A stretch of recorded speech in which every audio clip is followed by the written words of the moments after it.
और अब हम डीएनए में पश्चिम बंगाल में सरकार चला रही तृणमूल कांग्रेस की गुंडागर्दी का विश्लेषण करेंगे। कई बार जब सच बर्दाश्त नहीं होता तो लोग अक्सर भड़क जाते हैं और मारपीट और तोड़फोड़ पर उतारू हो जाते हैं। कुछ ऐसा ही हाल इन दिनों पश्चिम बंगाल में टीएमसी का भी है। आज रोज वैली चिटफंड घोटाले के आरोप में सीबीआई ने तृणमूल कांग्रेस के वरिष्ठ सांसद सुदीप बंदोपाध्याय को गिरफ्तार कर लिया, लेकिन अपने सांसद की गिरफ्तारी टीएमसी के कार्यकर्ताओं के गले नहीं उतरी और आरोप है कि तृणमूल कांग्रेस के कार्यकर्ताओं ने पश्चिम बंगाल में बीजेपी के लोकल ऑफिस पर हमला कर दिया।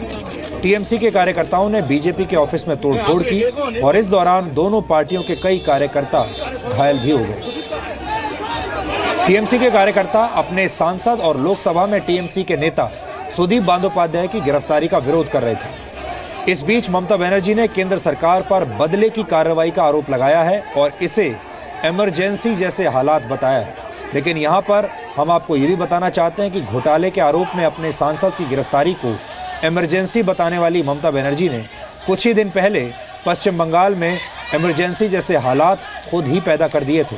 पिछले महीने जब जी न्यूज़ ने पश्चिम बंगाल के धुलागढ़ में हुए सांप्रदायिक दंगों की खबर दिखाई थी तो पश्चिम बंगाल की सरकार ने और वहां की पुलिस ने दोषियों के खिलाफ उचित कार्रवाई करने के बजाय हमारे ही खिलाफ एक एफआईआर दर्ज करवा दी थी, जिसमें नॉन बेलेबल धाराएं थी। आपको बता दें कि सुदीप बंदोपाध्याय की गिरफ्तारी रोज वैली चिटफंड घोटाले में हुई है। सीबीआई के मुताबिक रोज वैली कंपनी ने अवैध रूप से 10 राज्यों में लोगों से 17,000 करोड़ रुपए जमा किए थे और कंपनी लोगों को 9,000 करोड़ रुपए वापस करने में नाकाम रही।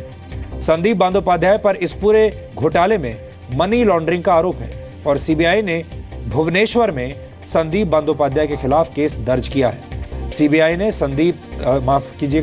सुदीप बंदोपाध्याय को इससे पहले भी पूछताछ के लिए 2 बार बुलाया था, लेकिन वो पेश नहीं हुए और आज जब वो पूछताछ के लिए आए तो सीबीआई ने पूछताछ करने के बाद उन्हें गिरफ्तार कर लिया।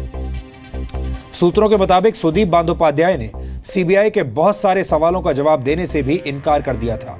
ध्यान देने वाली बात यह भी है कि रोज वैली घोटाले में तृणमूल कांग्रेस के दूसरे सांसद की गिरफ्तारी हुई है। यानी ये गिरफ्तार होने वाले तृणमूल कांग्रेस के दूसरे सांसद हैं। पिछले हफ्ते ही सीबीआई ने तृणमूल कांग्रेस के एक और सांसद तापस पॉल को गिरफ्तार किया था।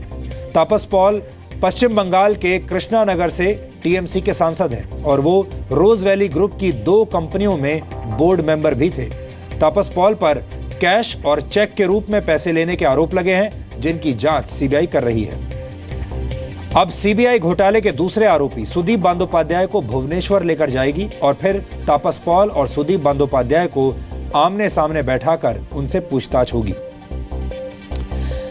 वैसे ये कोई पहला मामला नहीं है जब टीएमसी का कोई नेता घोटालों के आरोप में गिरफ्तार हुआ हो। इससे पहले भी शारदा घोटाले में तृणमूल कांग्रेस के सांसद से लेकर मंत्री तक गिरफ्तार हो चुके हैं। शारदा घोटाले में नवंबर 2013 में तृणमूल कांग्रेस के राज्यसभा सांसद कुणाल घोष गिरफ्तार हुए थे, जिसके बाद पार्टी ने उन्हें सस्पेंड कर दिया था।